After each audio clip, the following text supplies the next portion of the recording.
Anthikad block panchayat community ഹാളിന്റെ നിർമ്മാണ ഉദ്ഘാടനം C Mukundan MLA ഉദ്ഘാടനം ചെയ്തു.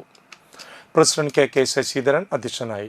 വൈസ് പ്രസിഡന്റ് സിന്ധു ശിവദാസ്, ജില്ലാ പഞ്ചായത്ത് അംഗം ഷീന പറയങ്ങാട്ടിൽ, സ്റ്റാൻഡിംഗ് കമ്മിറ്റി ചെയർമാൻമാരായ കെ രാമചന്ദ്രൻ, സീന അനിൽകുമാർ, ബ്ലോക്ക് മെമ്പർമാരായ CK Krishnakumar, TB Maya, Rajani Thilakan, PS Najeeb, Seljish Aju, Lathamohan, Abdul Jaleel Edayadi, Thanyam ഗ്രാമപഞ്ചായത്ത് പ്രസിഡന്റ് ശുഭ സുരേഷ് എന്നിവർ പങ്കെടുത്തു.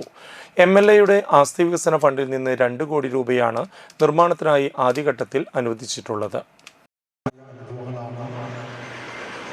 നമ്മുടെ മണ്ഡലങ്ങളിൽ വിവിധ മേഖലയിൽ വിവിധ വികസന പദ്ധതിയുമായി നടന്നുകൊണ്ടിരിക്കുന്നു.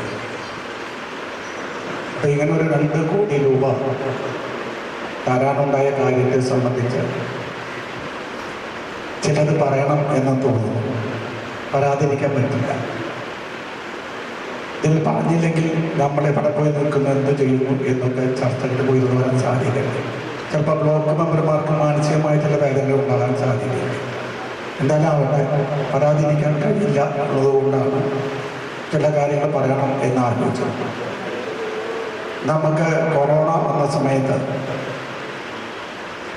എല്ലായിടത്തും ഓക്സിജൻ കിട്ടാത്ത ഒരു സാഹചര്യം നമ്മുടെ വിവിധ മേഖലയിലുണ്ടായി. ഈ ഓക്സിജനുമായി ലഭിക്കണമെങ്കിൽ കൊറോണ രോഗം എന്നൊരു മരുന്ന് ഓക്സിജനാണ്, അത് ലഭിക്കുക എന്നുള്ള ഏറ്റവും പ്രധാനപ്പെട്ട വിഷയം. അപ്പം അതുമായി ബന്ധപ്പെടുത്തിക്കൊണ്ട് നമുക്കൊരു ഓക്സിജൻ പ്ലാന്റ് പണിയെന്ന് ആഗ്രഹിച്ചു നമ്മുടെ ഈ ബ്ലോക്കിൽ.